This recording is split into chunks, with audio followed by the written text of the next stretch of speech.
The American government has started legal proceedings against the social networking site Twitter to obtain the personal details of people connected to WikiLeaks. Among the targets, the WikiLeaks founder, Julian Assange, and an Icelandic MP who has told this programme she will fight the court order.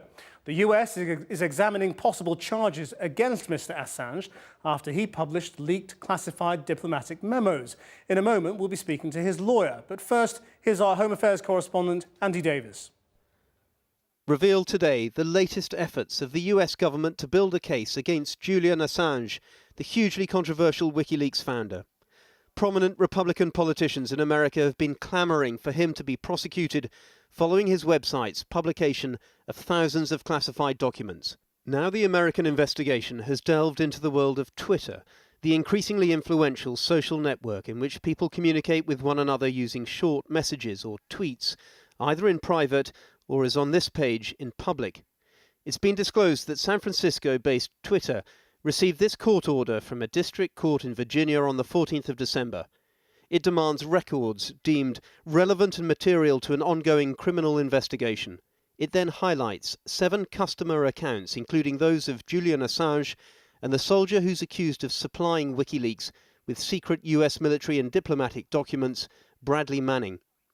The subpoena says Twitter is to hand over their usernames, screen names, mailing addresses, records of session times, billing records and correspondence. Just about anything they've done on the network, it seems, since the 1st of November 2009. This court order was intended originally to have been kept completely secret. In fact, it actually orders Twitter to say nothing about its existence, even to those whose accounts were being targeted. But Twitter reportedly challenged that, and 3 days ago the court produced a new order allowing the network to reveal what had been going on. And one of the first to find out was an MP in Iceland. Birgitta Jónsdóttir, also named on the subpoena and whose details the US authorities want. An MP campaigning for press freedom, she's also a WikiLeaks contributor and co-produced their so-called collateral murder video.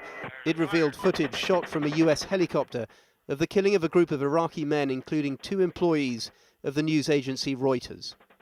From her home in Reykjavik today, she told us that she had 9 days to appeal against the court order.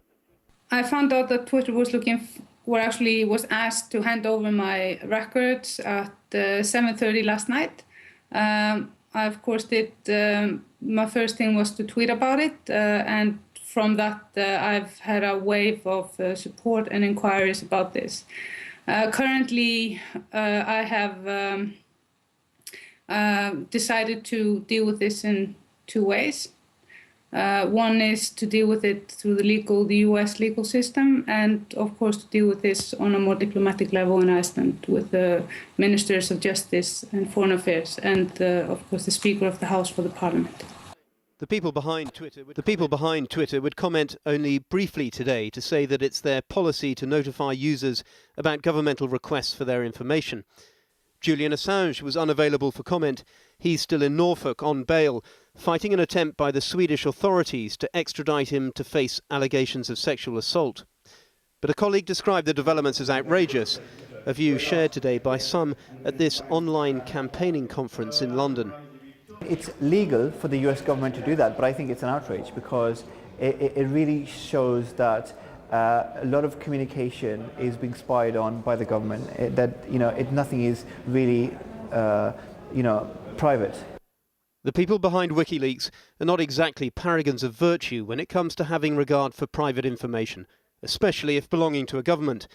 But today's developments raise questions about how much further this American investigation into Julian Assange has gone. Have other court orders gone out to organisations like Google and Facebook, for instance, which have remained secret? Facebook today declined to comment.